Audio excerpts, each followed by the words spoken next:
Negotiating with this White House is like negotiating with Jell-O. It's next to impossible. New York Senator and Senate Majority Leader Chuck Schumer blasting President Trump over the government shutdown this weekend. Good evening and welcome to Metro Focus. I'm Jenna Flanagan. Schumer labeling the commander-in-chief as untrustworthy and taking a shot at the president, who is known for the art of the deal but was met with great difficulty in trying to reach one. The government shutdown also marked an inauspicious beginning to President Trump's second year in office. A second year that was met, like the first, by nationwide protests as millions of people turned out for a new round of women's marches all across the country. From New York to Los Angeles, women took to the streets not just to protest the Trump presidency, but to demand equal treatment as well as social and political change. This year, more than 200,000 people marched in New York, the protest gathering fresh momentum from the Me Too movement and the upcoming midterm elections.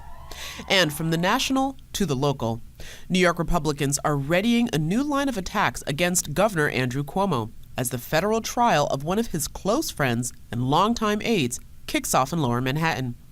Joseph Prococo is charged with taking more than $300,000 in bribes from companies looking for state contracts. Governor Cuomo himself is not suspected of wrongdoing and is not expected to testify.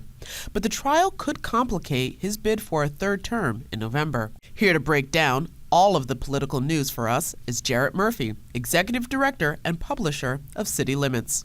So, Jarrett, first I want to get into, we are now at the one-year benchmark for the Trump presidency. And in that year, we've seen infighting within the party. We've seen fighting with Democrats. We've seen a rise of a movement calling itself the Resistance. And now on the anniversary, we have a shutdown.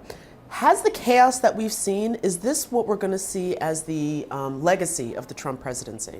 Well, shutdowns are fairly rare, so they become part of a president's legacy. You know, President Clinton had a shutdown. He ended up using that to his advantage. President Obama had a shutdown and ended up actually working to his opponent's advantage. So it's part of that record. I think what's interesting is that some of the themes you talked about that have dogged Trump since he was a president-elect, questions about ideology and questions about competence and management, they all got wrapped up into this, and his ability to command some sort of consensus within his own party, within his own White House staff. The reporting is about dissension there, the president wanting to make a deal and being held back by hardliners in administration. Obviously the question about whether or not he has the ability, independent of ideology, to cut a deal, which is supposedly his stock in trade. All of that gets tied up into this. Well, in the last administration, once we saw the Affordable Care Act go into effect, we saw the rise and emergence of a resistance that called itself the Tea Party, and that had a huge effect on the Congress. Does it look like, from right now at least, that the women's movement, which has begun to put forward a very progressive political platform, have the ability to have a similar effect when it comes to 2018? It certainly is going to have an impact on the Democratic Party, I think, just like the Tea Party did on the Republicans. The whole question about either of these movements is you have a country that is so sharply divided, it really is a 51-49 country anywhere you slice it. Does anybody have the ability to appeal to, as to some degree Trump did, disaffected voters, people who aren't part of the system? Does it have the ability to begin to command a larger consensus than this split? What's interesting about the women's movement is that if you appeal to women across class and race and even some traditional definitions of ideology, obviously women are the majority of the country, majority of voters, you could do that. I don't know if so far that movement has been projecting a message that's going to appeal to, housewives in Ohio and West Virginia. That's got to be the goal. I'm sure it is their goal. And it all depends upon whether they can stick to bread and butter issues that really matter to families, or whether they get trapped into talking about kind of the old cultural war arguments. They seem smarter than that. The question about whether the media covers it in a way that lets them to talk about that broader message. So a challenge for both sides, for the movement and for the media. But picking up on what you were saying about how the country is culturally divided, and it seems as if the messaging that we're hearing coming out of Washington is very specifically directed at the hardliners for both parties, the far left, the far right. Is that correct? Well, definitely ideological wings of the party are more invested in the fight that led to the shutdown, which is the question of immigration, than maybe centrists. And so that's part of the tension in both parties, is folks who want to cut a deal to kind of keep the government going, avoid the mess of the shutdown, and folks who want to deal with the immigration issue. So I think that tension is really there. It is, I think, risky for the Democrats to be shutting the government down to defend undocumented immigrants. Maybe noble, but certainly politically risky. It all depends on whether they can create a picture of the president said he wanted to address this issue. He's not addressed it. We have to do this, and this is important enough to shut the government down. I think the messaging really happens to some degree after the shutdown. This is why it happened. This is the effect it had. Well, with all of this talk of the government shutdown, there's one name that keeps coming up, and it's not the president, and it's not a lawmaker. It's Stephen Miller, who's actually the president's chief aide for immigration policy. What role is he playing in all of this? That is interesting. He's one of the hardliners who supposedly has drawn the president back from the brink of making a deal.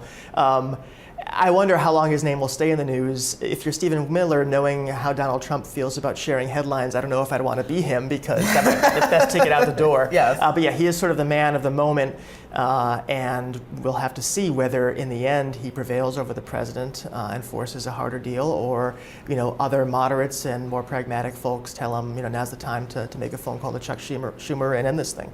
All right. Well, pivoting away from Washington and here to our local problems in New York State, we have a trial that's going to be coming up, and that's with the governor's former aide, Joe Percoco. What exactly is going on there? A former aide, yes. Former Joe Percoco, longtime aide. Some would describe him as an enforcer for the governor. Worked also for the governor's father. Worked with Andrew Cuomo at HUD. Is going on trial this week for allegedly taking bribes to help two different companies who wanted business from the state. A power company that ended up employing his wife wanted some help getting credits and some state financing for a power plant upstate, and also a company that wanted to develop some land in Syracuse. There's also a related trial, a second one, scheduled I think for June, involving Alan Caballeros, who was the head of SUNY Polytechnic and really in charge of assigning some of the Buffalo Billions contracts. Overlaps there in terms of the companies involved. Overlaps too in that the main witness, the star witness, is Todd Howe, another former Cuomo associate who was arrested for these charges and has turned state's evidence and will be a key witness against both Percoco, Caballeros, and all the business executives that are also indicted with them. Well, with all these trials going on with people who are very close within the governor's inner circle, does any of it actually touch the governor? Is there a chance that he could get indicted?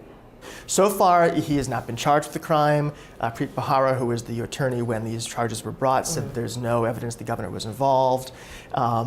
He's not expected to testify.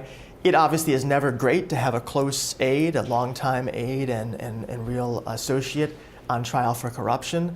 Even if it doesn't touch you personally, it goes to the question of how you manage your staff. And Andrew Cuomo has a reputation as being a very tough manager, a very serious guy. The timing is not great for it to happen during an election year. The fact that Andrew Cuomo has a huge campaign war chest, is a vast favorite in the race for re-election to governor, helps. If he's planning to run for some higher office, which we've heard some rumors about, of course. I guess one could say getting the trial out of the way now is better than in 2 years' time. But really, you don't know what's going to happen in trial. It really depends on what comes out, who testifies to what, and what the outcome is in terms of what this future story means for Andrew Cuomo. All right, so there's definitely a lot of threads to keep an eye out for, and of course we'll be following your work to keep up with all of them. Come back anytime. Thank you.